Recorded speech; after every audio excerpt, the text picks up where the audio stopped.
This is week 3. We're going to be talking about diagnosing. As you can see, the image in the background is an image of a detective, and this is how we want to approach this. And we don't want to be just any detective. We want to be the best detective ever known, right? Sherlock Holmes. That's the kind of detective work we want to be.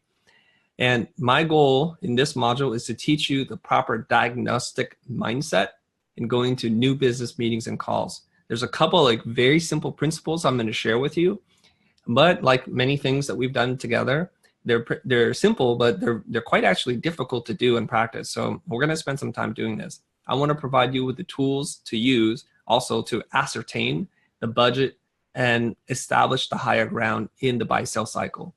Okay, so we're talking about the diagnostic mindset, and I may have talked about this before, but I'm going to start here because I think this is going to be a good place for us to ground the conversation. So imagine if you were a pharmacy, but you only had aspirin or ibuprofen or something like that, right?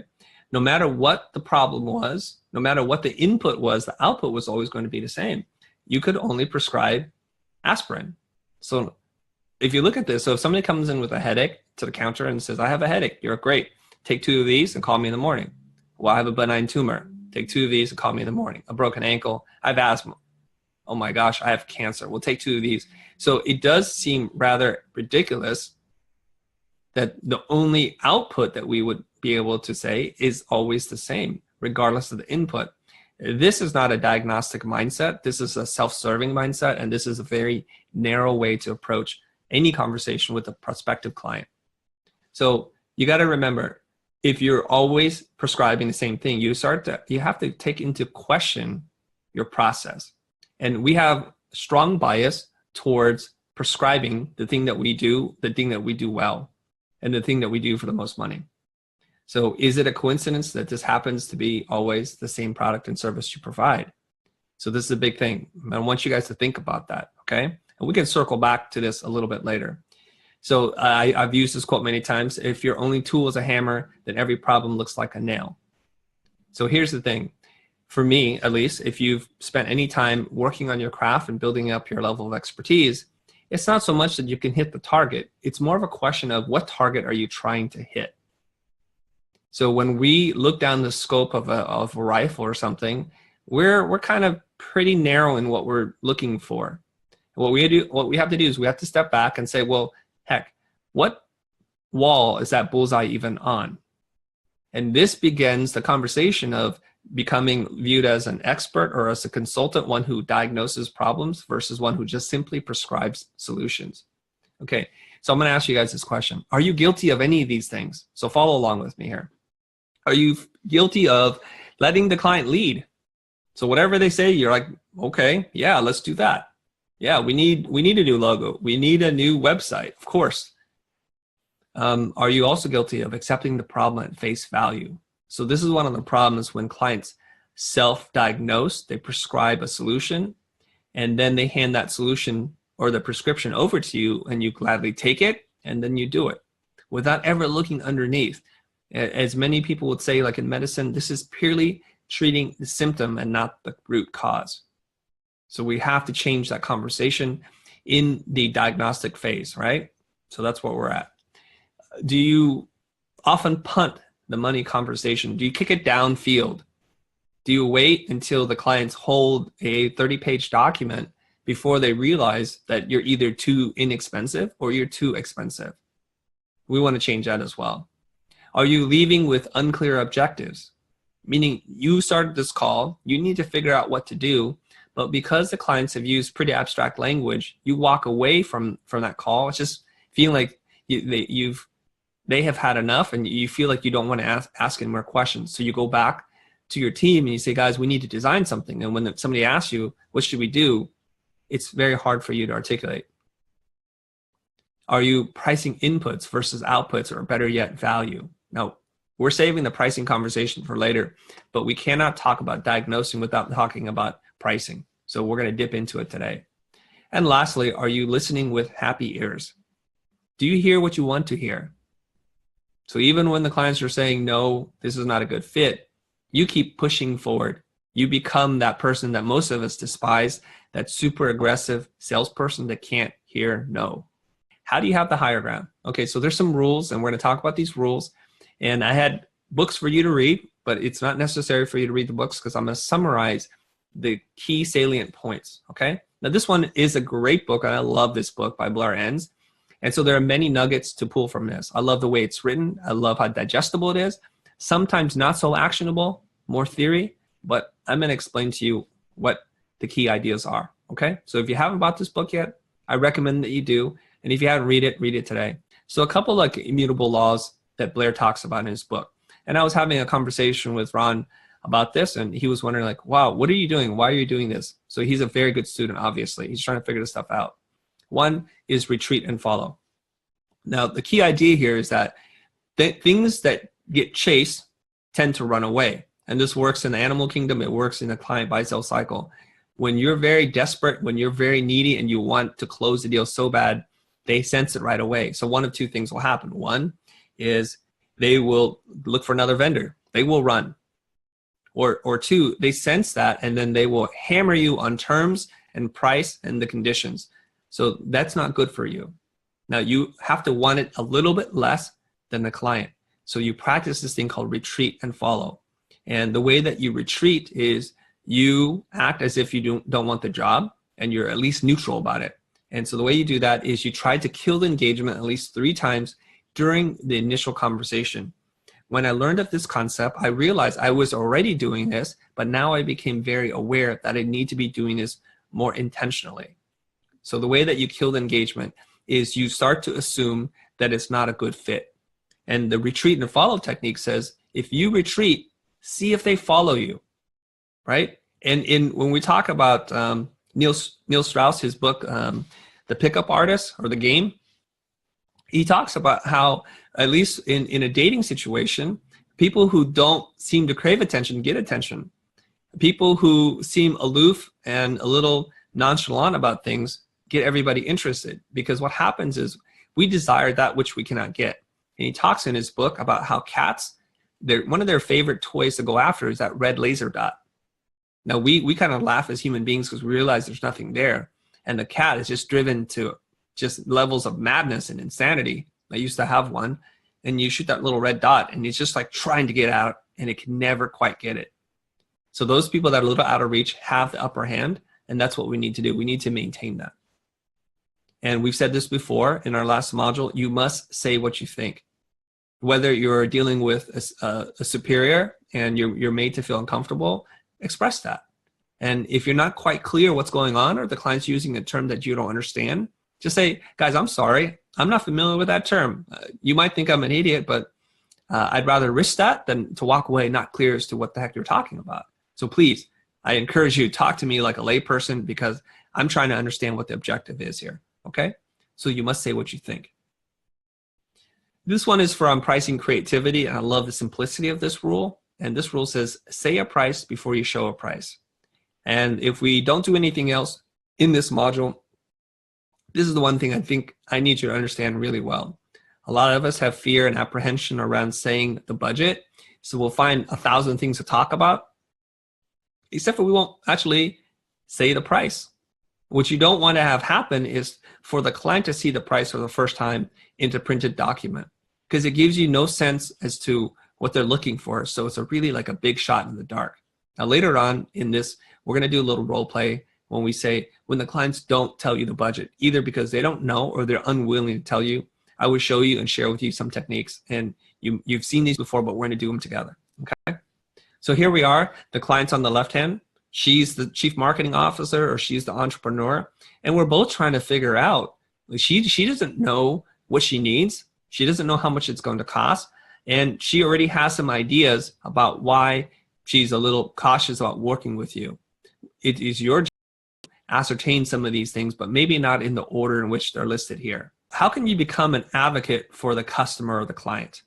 This requires a mind shift. And I'm going to share some things that I want you to rehearse in your mind, okay? So as I read these out loud, perhaps you can read them inside your head and think about this. So one of the things here, in no particular order, is how can I save the client money? This seems really odd because this is counterintuitive to what you're thinking. Do they have resources, research, or tools that can expedite the process? and save them money and time? How can I help generate more revenue for the client and the organization? Now notice here, I'm not looking for something to sell them. I'm looking for a problem that they would find valuable. Whether or not I can solve it or not is not important to me at this moment in time. So if I find a problem that I can't solve, I will then say, I need to consult some people within my circle and see who is best suited to solve this problem. And there's parts of this that I can work on, but really, I think you would be best served if I found somebody else for you to work with. That is an example of a retreat. And they could say, whoa. Hey, wait a minute, Chris. I like the way you think. I like how your mind processes information.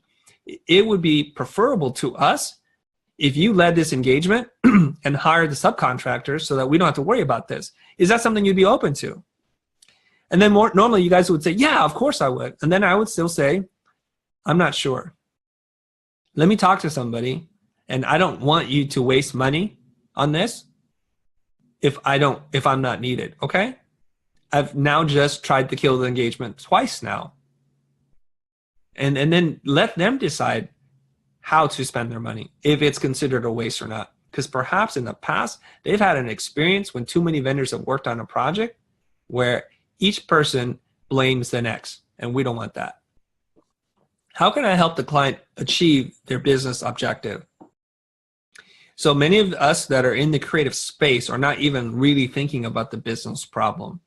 And this is why on our show, often we say this is the business of design, the design of business, because we need to kind of figure out what the business objective is and solve that problem, or at least understand what the problem is.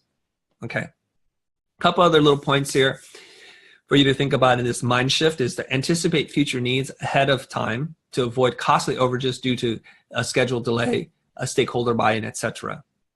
Okay, so during the conversation, I would ask the prospect, are there other people who need to be a part of this conversation to make a decision? Or are we aware of stakeholders that need to approve this while we're working on it?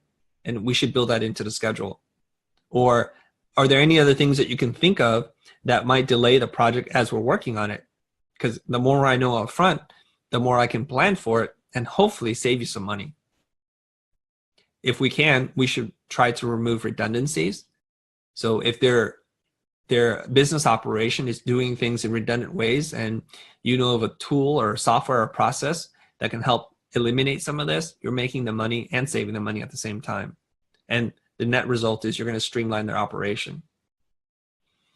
Perhaps, and this is a significant one, you could help them to identify underserved markets or customers that they're overlooking currently. Or you can help them figure out a desired customer that they'd like to have more of and aren't currently getting enough of. And lastly, last but not least, is educate the client about something they don't know. This is how you create value for them, and then consequently for yourself. So the idea in the whole setup here is to create as much value for each and every client interaction that you come across while capturing some fair percentage of the value that you create. I hope that makes sense. So when you create no value, you're going to capture nothing. And if you can solve $1 million, a multi-million-dollar problem, you should be able to then get some fair percentage of that net gain that you created for your client. So step one is to build rapport, and most of it is designed for us to earn the client's trust. We know that earning and building trust is hard to come by and it's easy to lose. So this is one that you have to pay a lot of attention to. So our mindset should be, we're unbiased and we're neutral. We have an abundance mindset, meaning that we're not needy. Even if our rent is due, we cannot ever act in that scarcity mindset, that we're willing to undercut our own prices and to negotiate against ourselves. And I know for some of you, this is easier said than done.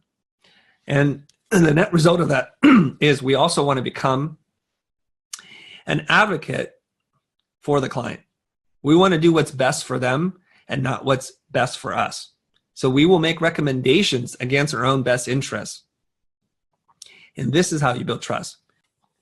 Okay, I have a story to share with you guys, okay? And it's about a sales clerk. So the story goes something like this. I was at a Best Buy and I wanted to purchase a pair of headphones. And I'd been seeing a lot of advertising, people walking around with the Beats headphones, and that's what I wanted to buy myself. So I go in there, I'm looking at it, and the Beats were $299. And the sales clerk came over and asked me, as they always do, can I help you? Do you need any help? And I'm like, yeah, I'm looking at these Beats headphones. And that's when they started asking me some questions. What do you do? Which threw me off. I'm like, well, I'm in the post-production production business. Well, are you going to use these for that line of work? I'm like, no, this is really more about when I travel and I'm waiting at the airport. And I like the way these look, and I wear them around my neck, and I hear they're pretty good. The next question that he asked me is, does the brand name matter to you? And I said, I don't know. Why? Well, I want to tell you something. I don't know if you're aware of this, but Monster makes the headphones for Beats. And because they don't have the same brand name and the celebrity endorsements, they don't need to pay more to make the headphones. So for about 30% less, basically you can save about $100 if you want to buy the Monster headphones. Now, you might not like their style, but it's the exact same electronics and driver. So he put me in a position where I needed to make a decision. Was the $100 worth it to me if the sound quality was exactly the same? Well, in that moment, I get to decide. So I decided, you know what? I actually like the colors and the styling of the Beats headphones, and they were cooler. So I decided I'm going to get that. And I felt something. I felt that, why is this person trying to sell me a less expensive product? Isn't it in their own best interest for the store and for their own sales commission to sell me something more? But what it did do was it earned that person at least a few points of trust. And then before we check out, the person turns to me and says, kind of under their breath, before I ring you up, do you have Amazon or anything else? And do you want to check an advertised price? Because it's our store's policy to match any advertised price. And that blew me away. I was thinking, oh my gosh, they're so transparent about what's happening. So they're looking at me perhaps maybe beyond just a sale, like a transaction, which makes me feel bad, obviously. But in this case, I felt good. Well, I didn't bother. I paid the $299 because at that point I was already committed to purchasing this thing for $300, and I just thought in my mind it's not going to make any difference, and so I paid for that. Now, if we exit out of this scenario, there's probably a lot of things that you can learn from this transaction, this story, and if you map it to your own experience, how often are you creating this for a prospect who's looking to potentially buy something? So this person is trying to kill the engagement. This person is trying to act as an advocate for me ahead of their own self-interest, and they did earn my trust. Now, in this example, there's a good chance I'll never remember this person's name nor see this person at the exact same time again. But in our line of work, in your professional practice, that is not the case at all. Now, that person's going to go away, and they may share a story with somebody else, a friend, another person looking for work, but you made them feel different because you just disrupted the norm. The norm is to sell and pitch and get the deal and move on. You've done something different. Okay. So this is where I'm going to encourage all of you to play the long game versus scoring the quick win. And when you're in the abundance mindset, you move away from the need to eat right now, knowing that if you plant and harvest, that you will have plenty of food during the winter. Okay. When you act in this way, you will achieve expert status. You will move to becoming a consultant, an advisor versus an order taker. You know, can I get fries with that? And sooner than later, you're going to start to get paid for your thinking. And this is wonderful here, is people seek you out for your opinion. And you get paid for it, which is the bonus. And the engagements become much more lucrative because the scope has expanded beyond your core offerings. Now, many of us would like to do different things. And I know this is a little against Blair's teaching, and that you must build expertise in a silo, kind of like in a vertical. And that's cool. And I agree to that.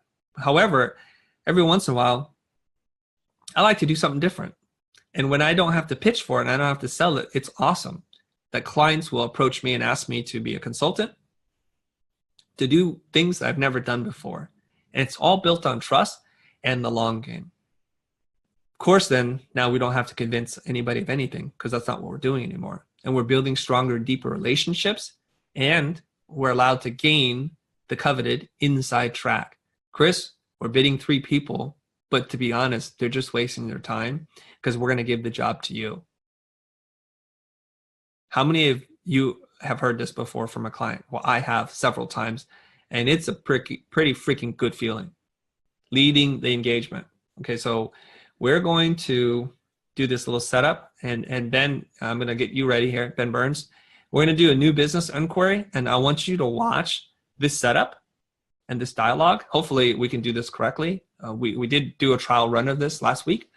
Then the client needs a new logo. They want to rebrand, and they're like a burger joint. Nothing fancy, mom and pop, something that many of you guys may run across, okay? And we're going to do a quick role play with Ben Burns, and he's going to play the entrepreneur of a fast casual restaurant. Maybe they have 1 or 2 locations, maybe a third, I don't know. Ben, you ready? I'm ready. Chris, we're looking for a new logo and a new website for my burger joint. That's awesome, Ben. Well, thanks for reaching out. I'd love to help you on this. And as we're going to talk about your logo, a rebrand for your restaurant, can I ask you why you're compelled or what's motivating you to look for a new logo? Well, honestly, I don't feel like our current logo really says who we are. Mm-hmm. And I feel this misalignment, and I'd really like to attract a specific group of people. I don't feel like we're doing that. So I think that we need to kind of adjust our brand. Oh, okay. And is business going well right now, Ben? It's okay. It could be better. I mean, we've had some pretty good success over the past couple of years. And are you expanding or opening any new restaurants, or? No, we just want to attract more people to this one. Okay. So I have some thoughts here. As much as I'd like to just jump into this with you and start talking about what your new logo and your brand is going to be like, don't get me wrong. There's a time for us to do that. I have to ask you a couple of questions. And the first question is this: do you think if you took the logo and the branding off your restaurant, that the customers that come there now, would it change any behavior, except for they'd be a little confused as to where they are? But if the food were the same and the people were the same and the entire user experience was the same, would that have any real impact on that? That's a good question. I really think that they come for the food is why they come right now. We're known for really good burgers. Okay. And the other thing is, it sounds like business is okay, and it wants to be better, of course. All businesses want to improve. And there are probably several things that we can do to improve your business, and changing the logo might be one of them. How else might we do that? Oh, I mean, we need a new website. I mean, the website really doesn't look like us, and the brand doesn't look like us either. I'd really like to chase kind of like this really authentic look and feel, kind of rustic. But I guess, we could do some things to improve our Yelp experience, and I don't know, maybe some other things. But we're really focused on the brand right now. Okay. So I want to say this just to make sure that you understand that I hear you. And I think for whatever reason, the logo that you started this restaurant with no longer feels like it's lining up to how you see yourself. And that's a common problem. And we want to make sure that we look and act the way we feel. I could definitely help you with that. So I'm just kind of related to my own experiences, okay? And I think most of the times when people are looking to try a new restaurant out, which is what we are interested in, we want to attract new customers, right? We want to retain our customers, but we want to attract new customers. So how do we attract new customers? Like when you're walking around in a foreign city or something like that, and you're hungry, there's a couple of things. One is, for me at least, when there's a line out the door and there's a crowd of people. So this is kind of like social validation. right? To say like, oh, other people like this, perhaps I will like it too. And maybe we can look at the way that your restaurant is laid out, that maybe we can artificially create a queue near the door. Okay, so that's one thing. The other thing too is a lot of times when I'm considering a restaurant to try, I'll do one of two things, sometimes simultaneously. I will look at the menu first. So I see that you have like the sandwich board outside, but there's nothing there. There's nothing that's really enticing me to come in. And I want to say that we need to engage all the senses. What does it smell like? You know, is that fresh grilled meat smell and the sizzle, or there's stacks of wood blocks, you know, like because you have a, what is that, wood burning oven or stove. So that adds to the kind of like, it whets my appetite. It paints a picture in my mind. And that's a story and a narrative that we're saying. And lastly, I just want to look at the prices and how you describe things, okay? Yeah. And if the price is right and it sounds like it's a really tasty burger, so we may need to work with a copywriter to really just write those details. And I don't know that much about your business, but from what I've seen so far, it seems like you source really high quality ingredients from local places. So you're doing something good for an environment and people like that. And there's a trend going on right now that people like to have provenance over like where the cheese came from. This beef came from Mary the cow, who only fed on grass and is hormone free and antibiotic free. So there's that. We need to tell that story. And last but not least is I think we often will go to Yelp. So if I haven't walked to your store, I'll look for something close by. And so I did some research and I looked into it. You have very few Yelp reviews. That you have high ratings, but very low quantity. And the other thing is you're relying too much, I think, on photos submitted by other people. And this is where I think we eat with the eyes. You know that we could probably beef this part up, no pun intended, to make the photography much richer and enticing. So yeah, I'd like to help you with the logo and the rebrand, but I think we need to prioritize this. Now, before we kind of go there, perhaps what makes the most sense for both of us, if you feel like this is the way to go, is to sit down and do a discovery session. I charge $10,000 to do that. And that may feel like a significant amount of money, but I hope you're seeing that before we go diving down a path, we should probably be sure what path we're going to head down. Wouldn't you agree? Yeah, absolutely. I mean, this is all stuff that I've been thinking, but it's a very interesting conversation. Yeah. Okay.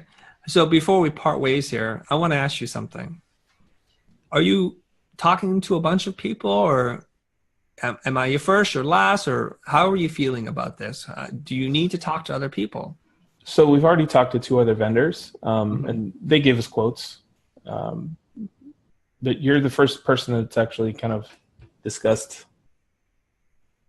you know, things that'll get me more customers, if that makes sense. Yeah, that makes total sense. Yeah. Okay. So now, do you have any issue with the $10,000? Now, I want to be very clear with you that should we do this, and that's for us to do some discovery, some strategic work to figure out what's going to be the best bang for your buck and where we should focus our energy. That's not to tell you what other things you're going to need to come out of this. Now, you can decide to work with me afterwards, or you work with other people that I recommend. That's entirely up to you.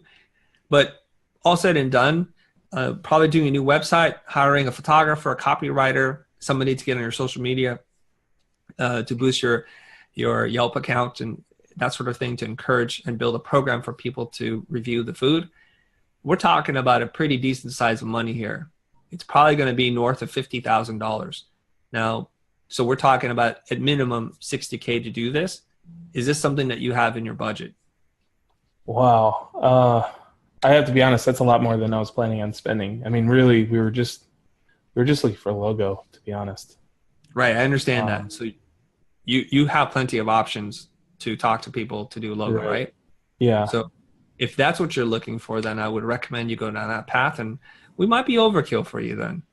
But before we talk about this, if you look at the $60K, let me ask you something. What are you doing in annual receipts for each restaurant that you have?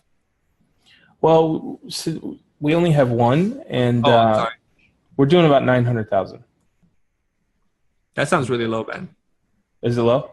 That's really low, yeah. Okay. 2 million? Okay. It's probably going to be between 1 and 4, yeah. Okay. Because if you look at rent where you're at and all that kind of stuff, it wouldn't work. Well, anyways, let's just say it's $1.5 million, okay? Okay. Okay. So you already told me you're not at bandwidth and you'd like to have more customers, potentially even open other restaurants and possibly franchise someday? Yeah. I mean, we'd love to expand. We just have to have the finances to do it. So this is fantastic news for me because rather than having 10 stores that you have to deal with, which multiplies the complexity of the problem, we can get the mothership correct. We can really build a template and use this as our prototyping restaurant until we dial it all in from the layout and the sights and sounds and the stories that we're telling, right? And when you consider 60K against your revenue and the potential revenue, I hope you'll come to the conclusion that it's not a whole lot of money. But that's up to you to figure out. So I'm sensing right now that the money is going to be an issue, and I don't want to waste more of your time in this dialogue. So if you change your mind, feel free to give me a ring and talk it over with your partner, your wife, your husband, whatever, and let me know what you come up with, okay? Okay. Yeah, thanks, Chris. Appreciate it. Thanks, Ben. And then that's the scene. Now, Ben, you've totally changed the whole dialogue, the narrative. Thanks very much. you wanker. You didn't realize you change everything, huh? How did we change it? First of all, your business was doing really well. You had 3 restaurants, and you want a new logo, and then now you're like 1 restaurant business is ho-hum. Oh, you changed all I don't remember any of this. Yeah, that's why I tell you. Matthew, are you in the room yet, Matthew? You guys are both slightly correct. The answer is actually somewhere in between. You got to keep the story, but that's all right. Okay, there's a couple of things that you can say that are nice pivots, okay?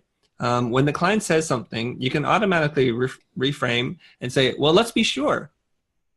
And these are like some of the go-to questions I'm going to ask, like what's motivating this request? Is there an inciting incident? Like, has anything changed recently? A growth spurt? Are you downsizing? Because people that are in that change mode, they need solutions. And people need solutions when they're going to go out of business. And people need solutions when they're growing like gangbusters. It's the people in the middle that aren't very good buyers of services, okay? We want to talk about hitting sales and revenue goals. So in order to have this dialogue, you do need to know a little bit about how businesses work, but not a ton. We will have that conversation soon in the pricing dialogue, I think. And we'll teach you enough terms so that you can have an intelligent conversation with your client. We didn't get to this part, but you could always ask, like, what are your customers, users saying? And does that line up to the experience in reality? So oftentimes, if you're talking to a non-decision maker, like a marketing person, they'll tell you the truth. Customers hate the experience. It's horrible. If you talk to the owner's going to tell you customers love it. And then all you have to do is say, well, why don't we find out? Let's be sure. And let's dig around and see what the customers are saying. So here's a review. Oh, you're not doing so well. You know, long wait times. The food quality was inconsistent. Wow. So is this what you see? Okay. And you can also say this phrase, which is a nice way to pivot. Just say, like, in my experience, when I'm looking for something, this is what I look for. Is that true with you? And so you're checking their logic and their reality, and you're doing it in a non-confrontational way. Now, if you guys were listening to this and you're able to understand and learn as we go, how many times did I try to kill the engagement? How many times did I try to push myself as not the person to talk to? And then that puts Ben at a place where he has to decide. Now, some of you guys are going to think, that's crazy. If you push the client away, they'll leave. I said a client that wants to leave doesn't want you anyways, right? I know it's cliche, but if you love something, set it free. If it returns to you, then it was yours to love. And if it never did, then it never loved you in the first place. We want to set the client free. And then they get to decide if they want to keep engaging with us. Ben, do we have any questions from the audience at this point or any point? Feel free to interrupt me. Yeah, we just had a couple of questions trying to understand what you did. So Francesca, okay. Ultimately, did Chris offer to do more than just the logo to include website design, photography, and copy? The answer is yes, because I don't just sell logos. I sell whatever the client needs. So you remember at the beginning of this conversation, Francesca, that we talked about the 2 pills? I'm not a 2-pill guy. I don't care what it is that my company can do if I have the expertise. When people ask us to develop apps, like full-blown apps, and I've never developed an app before, I just go along with like, this is what needs to be done, and I'll help you solve it. Would you try to push away a client if they have a proper budget when they don't hesitate and are super keen to work with you and pay you properly? Always try to push the client away. You are guessing. You're just trying to make sure that this relationship's real. Before we get married, let's just make sure. And you can push in different ways, okay? So when somebody is like really ready to say yes because you've had the value conversation and you've established expertise, then don't push anymore. You're fine. But I'm not sure what scenario that is where the clients, without any words or dialogue to you, are like, here's all the money in the world, do exactly what you want. And even then, I would still be a little cautious because they might have a different set of expectations in their mind as to what you do and how much it's going to cost. The only way that we know is to have dialogue. Now, I'll take a slightly different posture. Now, if we want to, we can play that scenario if you guys want to see how different that might look. Okay, Zach, what's up? Okay, sometimes he gets an email cold from his website asking for a proposal. Mm-hmm. No details. Mm-hmm. He's figuring that they already emailed like 10 other people. How do you reply? Say, let's jump on the phone. I'd like to find out more about you before submitting a proposal. Never submit a proposal just on that. I don't care if you get an RFP with an 8-page detailed report. You need to talk to a human being. Because what you don't realize is that when you get an RFP, a request for a proposal, those are typically cookie cutter boilerplate things that they put terms and conditions and requests just because they're lazy. So they change a few sentences and they send them out to you, and you think this is the word from God and I must do everything that's in this proposal. And these things are set in stone, and in truth they're not. Most people tend to care about 2 or 3 things in that proposal. It's your duty to find out what those 2 or 3 things are and put your energies against that. Step 3, the money conversation. All right, the money conversation is a tricky thing because nobody wants to talk about it. We mentioned this before in the webinar, I believe, in the pre-sale webinar. So I just want to make sure it's documented here, and I do my best to explain this thing. There's something called the sunk loss bias, okay? When you make an investment in something like a house and you find out later on that the roof is faulty and that the footings that the house is set on are faulty and it needs a lot of work, and then you have asbestos, it becomes a money pit. And it's very hard for you to escape this thing because the more you invest in something, the more you feel committed to seeing it all the way through. So what you want to do is you want to determine a poor fit before you overinvest in a project emotionally, financially, or with time and effort, okay? So it's much better to learn that it's not a good fit before you go to the meeting. And if you've ever been in a situation, especially if you worked in the motion industry, you agreed to do a call. So sunk loss has begun already because there's time invested in this call. And in the call, the client wants you to do a pitch, and you agreed to do a pitch consisting of storyboards. As you do the storyboards, you present them to the client thinking this is the end of the buy-sell phase. They say, well, we want you to do an animatic because the other 2 companies did an animatic. If you don't do an animatic, we can't honestly recommend you. So now you look at it like, I spent this time, I've done the pitch, and it was like, I love the ideas. If we pull out now, we'll lose everything. So now you're going to commit to doing animatic. Then when they see the animatic, they want to make notes and revisions on it. And you do that too because you're like, oh, it's almost at the end. We can't pull out now. So this is fantastic news, you guys. Thanks for making the revisions on the animatic. You have the job, but we have $100,000 less to do this job. Of course you're going to take the job because you need to recoup your cost of doing the pitch, the animatic, and the revisions. Otherwise, you've thrown all that money away.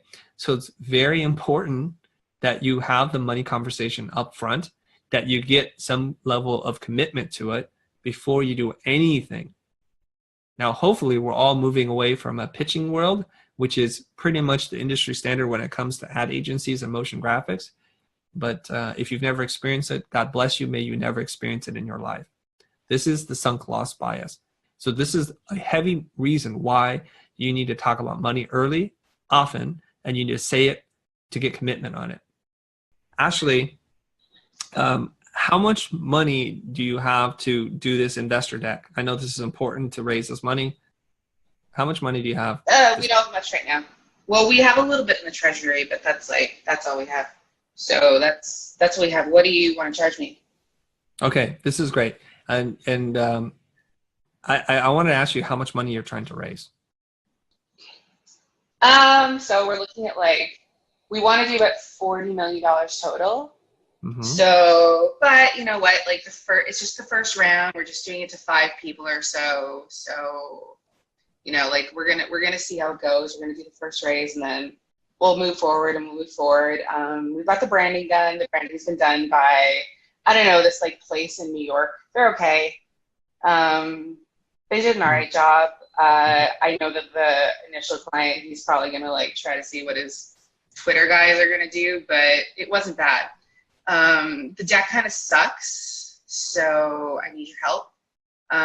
But what are your rates? What are you gonna charge me? I know what this guy. I know that I heard. I'm giving you the legit experience, Chris, right now. I'm feeling it. Yeah.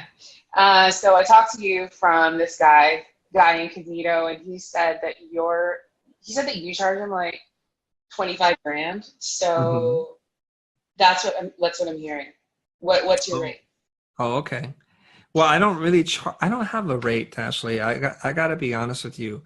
Essentially, the way that I charge is based on how much the raise is. So if we're looking at this $40 million raise, what is a reasonable amount of money to invest in the deck to help you get that? What kind of percentage makes sense to you? What seems fair? When you're going to get a finance broker or somebody to find money for you, or a bank, one of these brokers, what are they going to charge you? A percentage? Yeah, they'll charge us a couple of points commission. Right. So let's do the math here, because I'm not so great at math here. So I'm going to type in 40 million. Let me see. That's a lot of zeros. There we go. And I'm going to times it by 0.01%. And I get 400,000. So 1%, not a couple of points, just 1 point, it's 400,000. And that seems like a lot of money, right? And you're not going to want to spend that up front. I get it. You're looking for money, so you don't have a lot of money to begin with, okay? But what if I could guarantee to you that the deck will raise that money, or you don't pay me any money? Would it be worth $400,000 for you? Huh? You can't guarantee that. You can't guarantee that. No, I can guarantee it. No, I'm saying I can guarantee it, because if you don't get it, you don't pay me any money. I'm giving you a money back guarantee is what I'm saying. Really? Yeah. I believe in what I can do that much. Money back guarantee on a raise. Yes. For my fees, right? So if I say, if you're willing to pay me $400,000, if you can't raise your 40 million, then you don't owe me anything. How does that sound to you? Well, I see that. So the average, right? It's not bad. I like it. I'm pulling out of this. I like that. I try that. The second that you try that on a race like that, they're going to be $400,000 for a deck.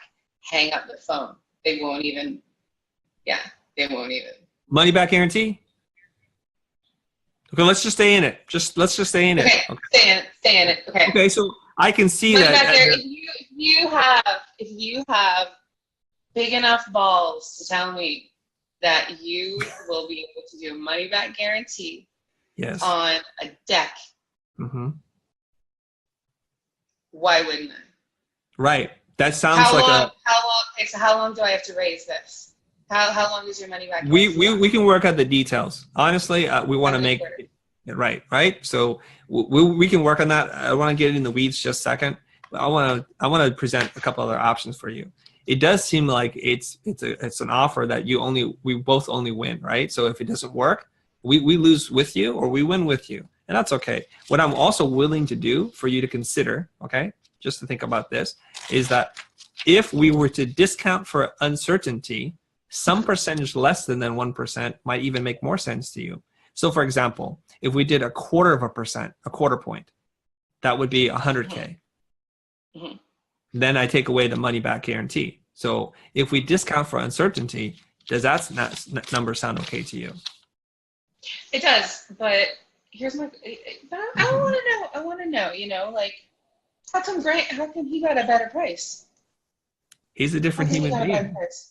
He's a different human being trying to raise a different thing. 25 slides. It's 25 slides. It's just 25 slides. How hard can it be? Just 25 slides.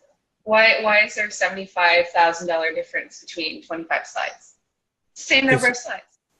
It's not the number of slides, Ashley. You know that. You know that.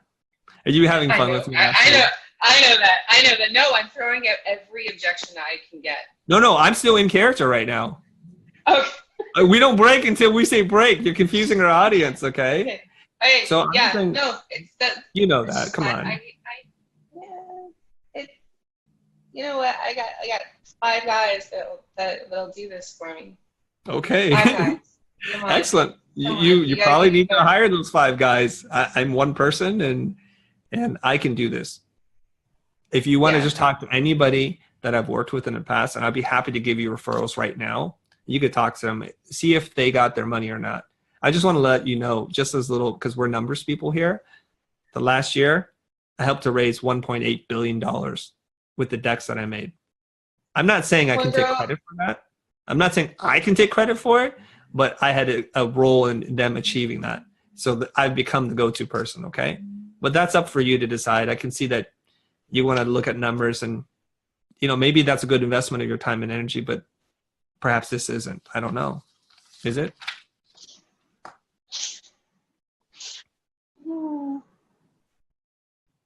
Yeah. You let me know. You know what? I'll see. And I just want to let you know, I have normal size balls, by the way. Yeah, this is how they always end. I'm not breaking. I'll see. Yeah, that's fine. Yeah, let me know. I guess you're not in a rush. Let me know when it becomes like an urgent thing, okay? Yeah. I wish you well, Ashley. Okay. Yeah, okay. Yeah. All right. Take care. And then no goodbye. Just hang up the phone. Okay, that's fine. You live in this cutthroat world of hedge fund managers and VCs. No goodbye. Right? They're brutal. No goodbye. All good. Okay. So we got the budget from them, and they get to decide. That's okay. But man, you guys can quickly realize something, that in the world of finance and VC, 1% is a gigantic amount of money. So the thing that Ashley thought was that we're breaking character because of the way I talk, and I'm fairly casual and transparent. And that's the way I normally talk. So if the client said, you must have big balls, I'm like, no, they're normal size, but let's talk about business. And you got to be crazy. I was like, maybe we are crazy. That's still okay. And I don't want to be able to take away their edge. They want to escalate, and then I want to de-escalate, right? So we're trying to manage the energy of the conversation. So a couple of things that I did there, you guys, things that you're going to want to know about, which is one, it's about anchoring. We've talked about this, and I want to anchor really high. Like even though Ashley started mentioning this $25,000 thing, I kept going back to my anchor and ignoring any anchors that she drops. In this case, we didn't have an opportunity to price bracket, and the price bracketing happens to be, I guess we did in a way. And the way that I did this was how much money you're trying to raise. So I want the number to be super high, $40 million. I knew it was going to be a high number in the millions. It was such a high number that I had to break out my calculator to figure out the percentage points because I was doing it incorrectly. So now we have what's on the table. It's this $40 million raise. And then I asked, like, what is a reasonable rate to, if you were to get a broker to help raise this money for you? And they said something like 1%, a couple of points, 2 points.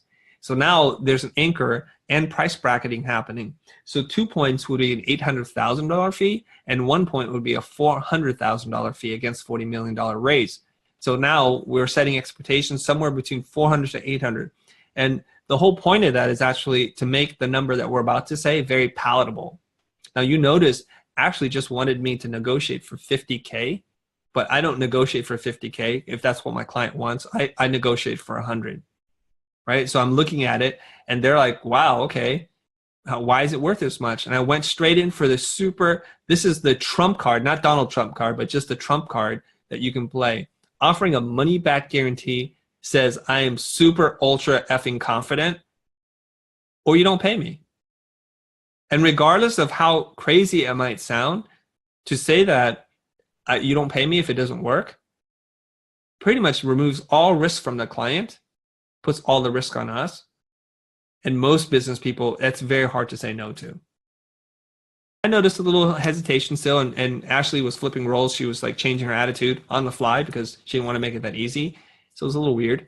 But we leave room for negotiation when we price bracket very high. So I can come down a little bit. So now when I go in for $100,000, I said, oh, look at this. Even at 1/4% of your raise, that's still $100K. Okay, let's work with that. Okay. And what I'm using there is the 2X rule. The 2X rule says this: if I'm trying to get 50K, I'm going to ask for 100. Somewhere in between is going to be a great place for me. Even if they negotiate me down to 50K, that's still win because that's what I wanted in the first place. And lastly, there's this concept I want to share with you. It's called AGOM. It's an acronym for General Orders of Magnitude. So when I'm just price bracketing and I have to ultimately get to a number really quickly here, where I'm kind of forced to, and we're not going to do a lot of diagnostics on this call, then I give a general order of magnitude. Is it $100, $1,000, $10,000, $100,000, $1 million, $10 million, $100 million? Where are we in the budget? I need to kind of just figure out where we are. Step 4 is to be last. Be last. What does that mean? I've mentioned my friend Carrie many times, but I'm going to tell you this story. It's a different story, I think. So Carrie called me really frustrated, and her confidence was shaken. She had lost 5 jobs or 5 or so jobs in a row. And I asked her why she thought this was happening. She said, because there's a competitor in my space who underbids me by half. And get this, Chris, she uses the same language as me by offering, quote unquote, strategy. So I'm losing the job. She's coming in at less than half, and I'm just losing all the jobs to her. I said, how do you know this? Because I see her commenting and I see her posting her rates, and I know what she's doing.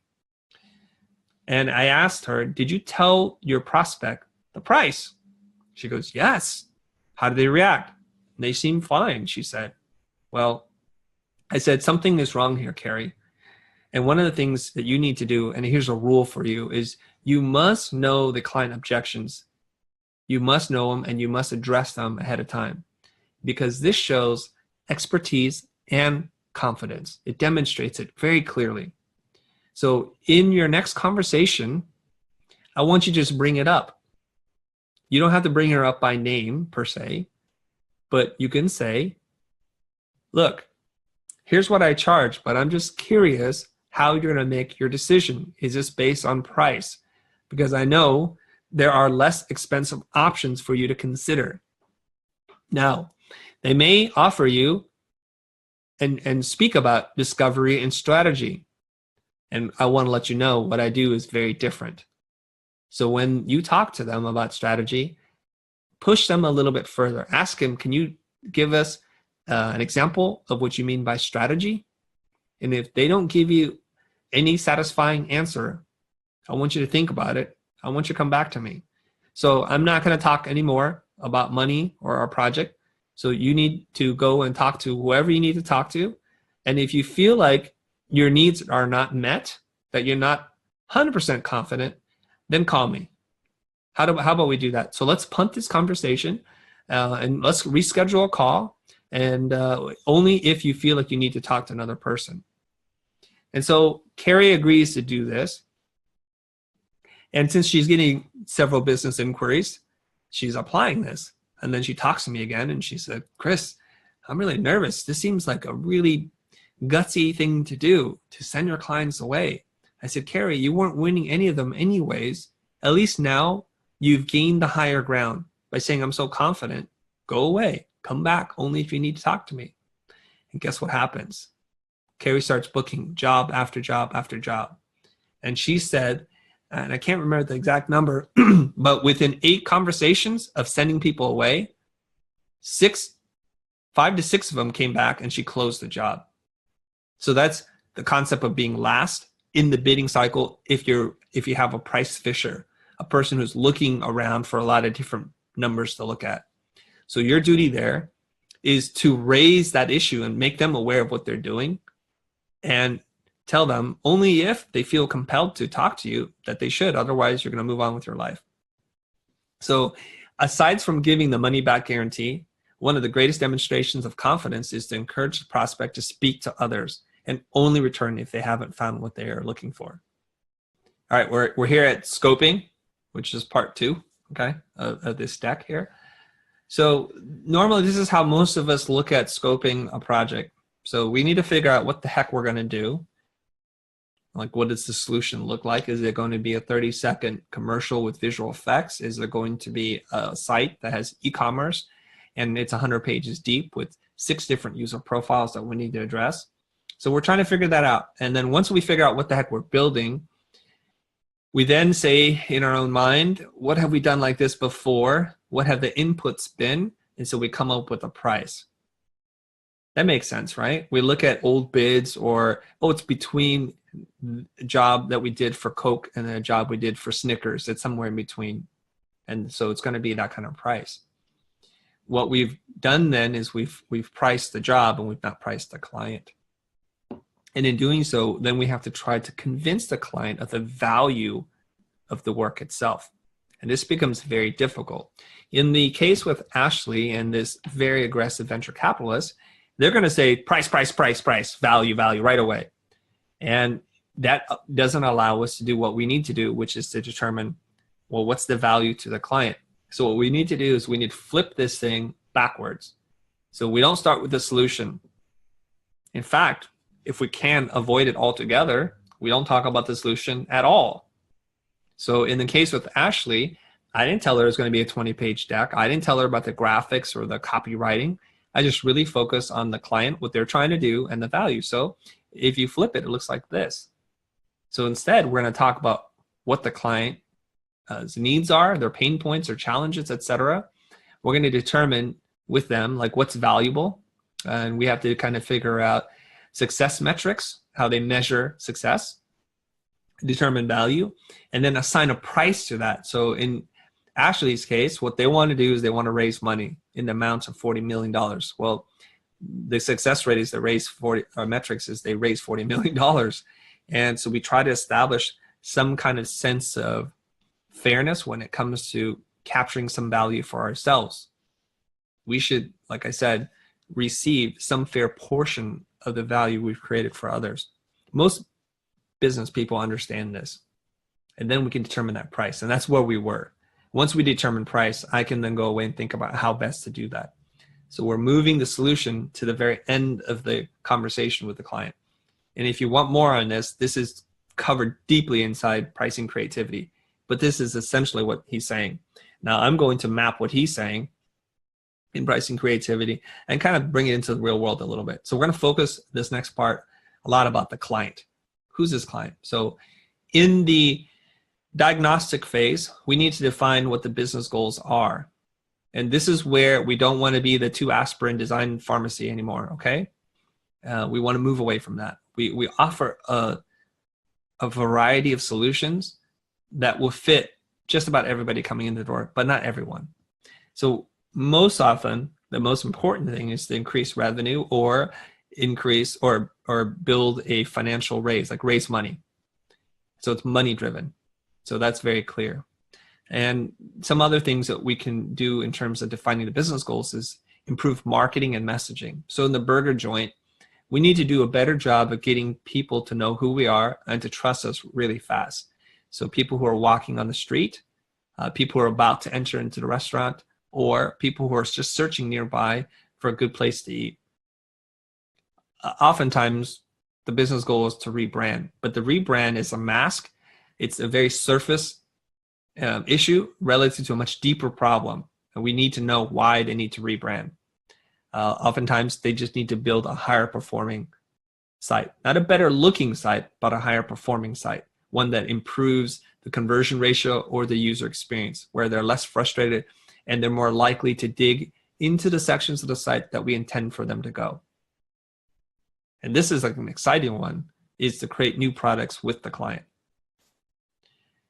And through this, the way we're able to accomplish this is by understanding the customer's needs, not the client's needs.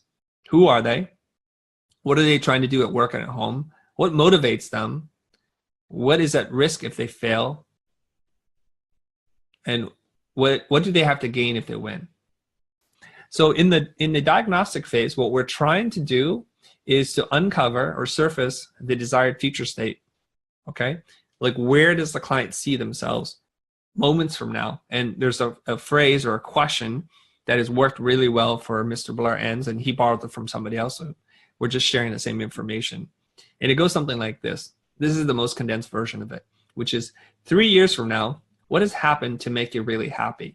So in the case of the venture capitalist, Ashley, well, moments from now, months from now, they'll have raised $40 million. They'll have received the money to launch their venture, and they'll have made a significant improvement to society and mankind, whatever. So there's a little bit of a framework. It looks something like this. So the question is, 3 years from now, what has happened to make you so happy? So this is a desired future state. So what we would do is then we would fill this thing out with the client. Now we're doing this in our mind or in a notebook. It's not necessarily a work session because this is still, after all, an early call. Most early calls don't involve a keynote and screen sharing, like what we're doing right now, okay? So once they figure out what their desired future state is, and this is usually filled with wants and needs, more wants than needs. Wants tend to be qualitative, whereas needs tend to be quantitative, things that you can measure, okay? And then we want to figure out, well, how will we know we've achieved this goal? So what do the success metrics look like? So you're going to write something there. So we're going to go back and forth. So let's talk to Ben, the burger joint. Let's bring him back online. So Ben, 3 years from now, what has happened to make you so happy? And we'll just play along, okay? Okay. Go ahead. Geez, 3 years. I would have 5 stores open. Mm-hmm. Our revenue would be somewhere around 15 million. And we're just known for having the best burger around. Like our customers are happy. We can't, we're booked every single night. I mean, there's lines at the door. Yeah. Have you started a franchise program? Yeah, absolutely. Probably right. Yep. Okay. And do you think you would be where you'd have this like really loyal following that they might be interested in even buying merch from you, like caps and hats and barbecue sauce or whatever else? Absolutely. Yeah, we really want to have like this kind of cult following. I would love to be picked up by, HGTV or the Travel Channel or, something like that. To be featured on Guy Fieri's Diners, Dives, and Yeah. Drive-In. Whatever. Okay. Heck yeah. Yeah. Ironically, though. Okay. So then what we want to do is we want to make sure we know what success looks like so you can cross it off a list. It makes a lot of sense to me what the 5 stores look like because you have 5 stores. Right now you have 1, right? Mm-hmm. And we also know that the $15 million revenue, that's clear. And right now you're about $1.5 million. So that's significant growth there, Ben. Congratulations. Thanks. Right? Yeah. So maybe to be known as the best burgers, maybe you're featured in like GQ magazine's 10 best non-chain burgers in America. Yeah, that sounds good. Or like Bon Appetit or some other objective source validation. Maybe you're also, what is that? The Guide to Eating, where you're rated on that? I forget what that's called. Zagat's. Yeah. The Zagat's rating. They only give that. You're not going to get a Michelin star, but well, Zagat's, right? Maybe. But yeah. I think those are fine. Right? John Gold. Yeah. Right. So then the byproduct of that is you have lines out the door that you're filling up and you're having good turnover at every service, and you've developed a franchise program. So at that point, then maybe you've got a business model and you've onboarded your first franchisee. I'd like to go retail too. That'd be huge for us. Well, then we talked about the products, right? So we want to list some of the products. So maybe there's a recipe book. Maybe there's frozen pat. I don't know what else. Hats. Maybe a line of cookware. Yeah. I could also see, selling frozen patties, and our fries are really special, so we could sell frozen fries. That'd be awesome. Yeah, Ben's Burger Joint fries, Mm-hmm. right? Best in town. Okay, great. So this is pretty awesome. So I'm not going to get into this right now, but I'd also then like to assign some kind of value to each one of these, right? So if we are able to achieve and help you grow from 1.5 million to $15 million in revenue, I guess the value in that is the net difference between those two, right? Yeah, So sure. we've helped you to create $13.5 million of new revenue, which is pretty awesome. And then this whole Zagat's, like, what would that be worth to you if you were to be featured in Zagat's? I mean, that would bring us all sorts of new business from all over the country. So, I mean, maybe $1 million conservatively. Wow, that is a lot. That is a lot. And because I was going to ask you if you could pay for that and be guaranteed on that. I mean, I'm happy to write $1 million, but that sounds a lot. Let's just say it's $500,000 or $200K or something. Sure. What sounds right? Yeah, I mean, across 15 stores, maybe 500,000 in revenue. Okay. Yeah, easily, right? And so we're going to go through line by line and kind of assign a dollar price point to this. And this is really this framework about understanding how to price the clients and not the job. And so I just did something here so you guys can see, just so that I realized in some of the other modules, I don't have examples. So people walked away really confused. So here's the desired future state. I was just looking at it for myself, right? Let's just say that our business runs without my input now, and we're hitting our revenue goals. I get to travel more and work less, and we emerge as the gold standard for the industry that we're in. So those are pretty generic things in terms of a desired future state. So what does the success metrics look like? Well, for me, I would work less than 10 hours a week. We would have revenue north of $10 million, and I would make sure I want to have at least 3 months of my life traveling and being on the road and lecturing and things like that. And then we win some kind of awards that certify that we're one of the leading companies in the education space. And then I just put arbitrary dollar values down. And so this is going to help you guys understand the value conversation. And when you total this up, this begins to become an anchor. Okay? I hope that makes sense to you guys. And we'll get in later about how to convert this in a conversation so that you can say the price before you show the price. So it'll be something like this, where if this is a net gain of $5,450,000 of value created, what's a fair share of this to charge? Now, typically speaking, consultancies charge somewhere about 20% of that. So that's going to be somewhere north of it's $1 million of, that would be your proposal for $1 million. So for a net gain of 5 million and 5.5 million, essentially 20% would be $1 million. So that's how you the conversation. Yes, that's a lot of money. So this is why we wrote in the description of this one and another module, like, are you leaving money on the table? Are you properly diagnosing the problem? So what we want to do is we want to uncover the desired future state. And if you guys want a little bit more on that, it's kind of side homework. You can go on Ron's channel, Flux, on YouTube, where he and I talk about this, and he was generous enough to share it with everybody, and it's right there. Some of you guys have to pitch. And pitching, nobody wants to do it, but I don't want to end this module without talking about pitching a little bit. And so I have some questions for you to use in your dialogue with your client that might help you, things that we are routinely pulling out of our back pocket during this conversation, okay? So here's a question that you can use, which is, can you describe your perfect partner? What does that relationship look like? And then just listen, and they're going to say all kinds of wonderful things. What are the mandates and what's open for exploration? And this is really important. Sometimes we flip these two around. We think something's set in stone when in fact the client wants us to focus on that and really move the game or move the ball forward, okay?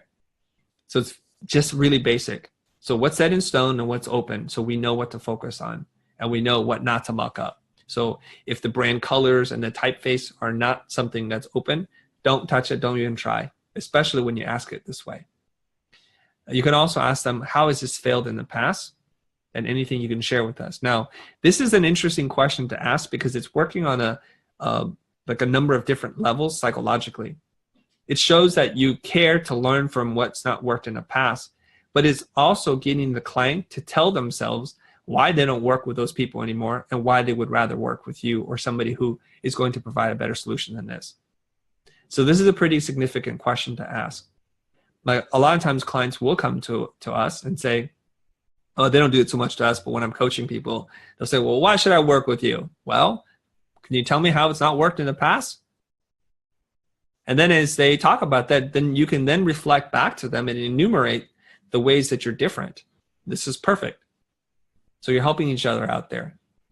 And this one sometimes works, but it's always an interesting one to end the probing part for a pitching scenario, which is, we've asked a lot of questions. We're grateful for your time. What question did we neglect to ask? Did we address everything? Because sometimes this will trigger something that they wanted to say and totally forgot about. Or they've talked to other vendors and somebody else asked a question that was better than your question. So you want to be armed with as much information as possible in the prospecting phase, right? When you're diagnosing a problem. You want to have as clear of a picture, and you definitely don't want to be at a disadvantage. This is module 3. We're rounding the home plate here. We're rounding third base and heading towards home plate. Surfacing. So what we want to do is we want to avoid those happy ears. And this is a difficult thing because we're optimistic, happy people, and we envision in our mind this is all going to work out. But what that does is it creates this fog, and it doesn't allow us to see things for as clearly as they are. So when you're talking to a prospect, and they're sending you all kinds of signals that you're really a third bid and this is a formality, you need to be able to hear that, and you need to be able to address that. So when you get this sense, and even if you don't, it's always, it's never a bad idea to say this, which is, I'm just curious, are you forced to do triple bids for when you're procuring or vetting vendors, right? And if they say, yes, we're required to have a triple bid, then ask, do you already have a favorite? Do you just need a number from us? Because what I would hate to do is to go through the process and figure out a proposal for you, only to know that you just need a bid. And if you need a bid, no problem. Tell me what the number is that's advantageous to you, and I'll submit that for you, no problem. They're like, okay, $250,000, no problem. I'll submit a bid. It'll be in your inbox by this time tomorrow, okay? So what we want to do is we want to take off our happy ears and listen very carefully in terms of their voice, their tone, the hesitation, and to surface the unspoken objections that they're not going to say. I like this one. This is from Blair's book. In this process, if you're talking about money and there's an issue and they want to make all kinds of make all kinds of concessions, you can do a trial close using a if-then question, okay? And how does that work? So if you say, if we agree to those terms, then do we have an agreement? It's like, if we modify the terms, then do we have an agreement, or is there something else in the way? We want to be able to get all that done in one shot. And like, if you can agree to a 30-day turnaround instead of a 45-day turnaround, then you have this job. That's what we want to do. So that's called the trial close. So we want to get commitment, okay? Now, here are some closing questions for you to ask before you end the call. And these are significant as well. And you'll be surprised at how effective some of these questions are. So how will you decide who to work with? Because we know the clients have many options, many people to consider. So what will you base your decision on? And if there's a really long pause, just live with it for a little bit. And they're like, I don't know. Then you can make a suggestion. Will this job automatically go to the lowest bidder? And then they'll say no. So would you have an issue if we came in 20% higher than the next highest bid? Like, no. Okay, so you can explore all these things. So you can then be armed with the information you need to make the decisions in your proposal or whatever else. Of course, you can ask, and you should ask, and you should hold them accountable to this, and I'll tell you how to do this. How many vendors do you need to talk to before having enough context to decide? Like, we can't tell you that. We can't tell you how many people we're bidding. And you can ask them, well, why not? And they'll give you some nonsensical answer. Let's say they use their trump card, which is, it's our policy not to disclose how many vendors we're talking to. And you can say, I respect that. It's also our policy not to bid on projects when we don't know how many vendors are bidding. So I thank you for your time. We will move on. The reason why we do this is because when there are too many people vying for the job, it says the clients are not very selective. They're wasting a lot of people's time, and they're not being respectful to each person's input or output in terms of the time and energy and resources they require just to put a proposal together. So our general rule is, in a pitching situation, if there are more than 3 people pitching for a job, we're out, because they're just fishing for ideas. And every vendor they add significantly reduces our percentage of winning. So if they have 10 vendors, we look at it very mathematically, like we have a 1 in 10% chance of winning. That's too many. They don't know what they want. Are there realistically 10 vendors that are appropriate for the assignment? I don't think so. So they're being lazy, and they're potentially being abusive, especially when it's an unpaid pitch.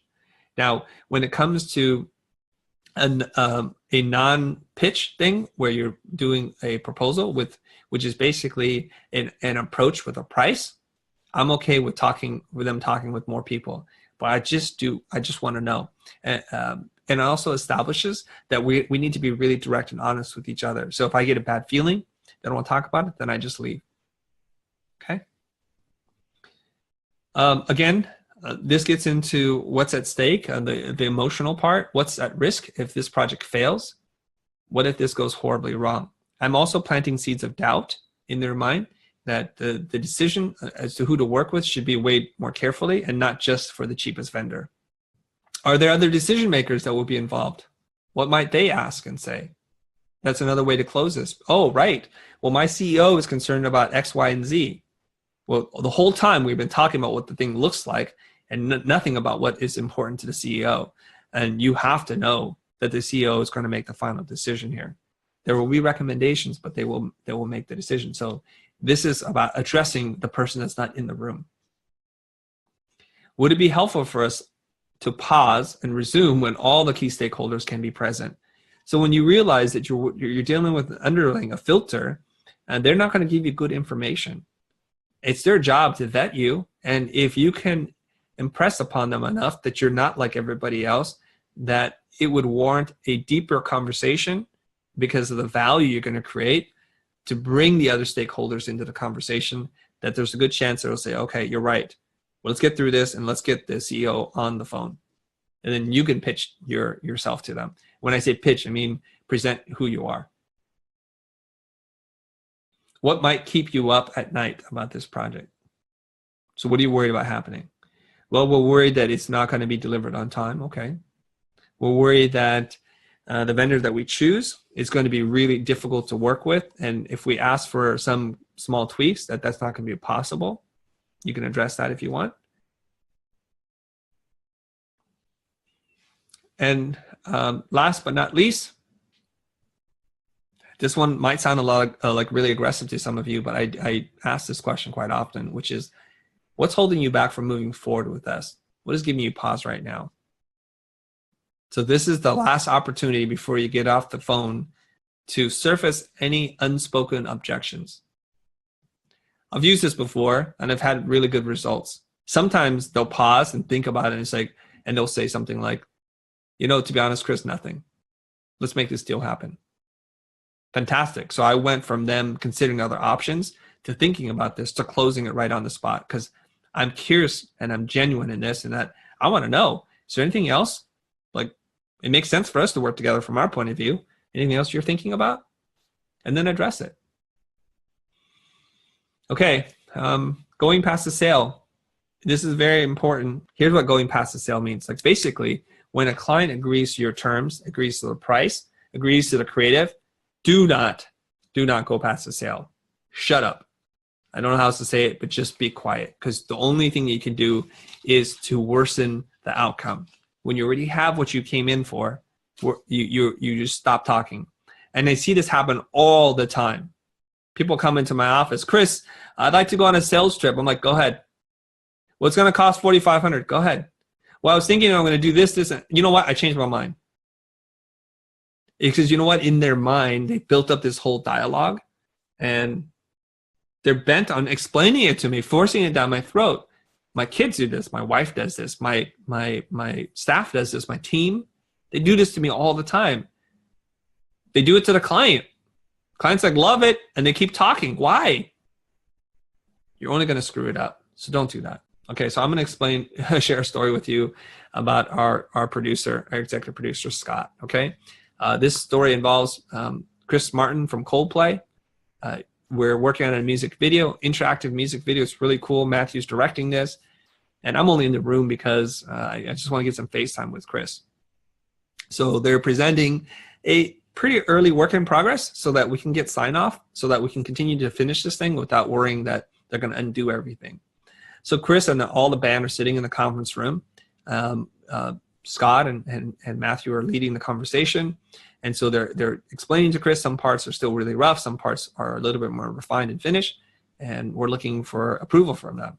And so Chris is looking at it, and of course it's his song, so he's heard the song a million times. He watches about a third of it. He says, "Brilliant, guys." And he says, "I love it." And then we hit pause, and we're all thinking, yes, this is exactly what we wanted, for Chris Martin to look at us in the face and say, "I love it, fantastic." So what does Scott do? Scott says, Chris, wait, don't you want to see the rest of it? And I just, like, my head turned like, I was going to say like The Exorcist, you know? The head just turns like, and I had this look on my face, and I look Scott right down the barrel and was like, "Scott, Chris already says he likes it. I think we're good." So Scott, in his mind, was so proud of the work, he wanted Chris to see every last drop of this thing. So as soon as Chris and everybody else left, we got in the conference room. I said, "Are you crazy, man? What do you want more from the client than for them to say, 'Beautiful, love it. Please proceed. I trust you guys.'" I mean, did you want him to hoist us over his shoulder? Did you want him to dedicate his next album or song to us? Are you kidding me? This is it. Because what if he sees something else that he starts to change his mind about this? He's made a verbal commitment to us and everybody in the room. Please proceed. This is where you guys got to stop talking. You got what you wanted, and get out. Just shut up. Okay, here's the summary. I'm going to go through this pretty quickly here. Here's all the key bullet points. Retreat and follow. Kill the engagement. Remember to say what you think. Say a price before you show a price. Never sell. And create value. This is how you retain or earn the position of being an expert, right? This is how you gain trust. Play the long game versus the short win. Talk about money early to avoid sunk loss bias. And the reason why we had these kind of conversations and we ask these kinds of questions with the client is because we need to know what to build in order to reduce exploration. So we want to narrow the playing field.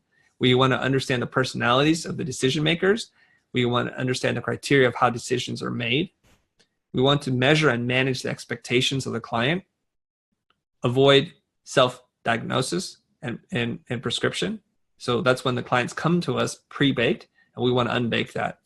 And we're facilitating a process, and all of this stuff is to plant seeds of how it's going to be to work together. We're open-minded. We're asking really smart questions. We're holding the client's best interests ahead of our own. And this is where it gets really good. And this is the thing that we strive to do. Of course, it's more practice, and you're going to work with your role play. You're going to role play with your partner and practice all these skills: retreat and follow, kill the engagement, price bracketing, anchoring, and to be last. You want to stay in the diagnostic phase for as long as possible without prescribing solutions. We didn't get to the 30,000 foot exercise. I think I'm just really over time right now. If need be, we will record that as a separate module, just upload it, okay?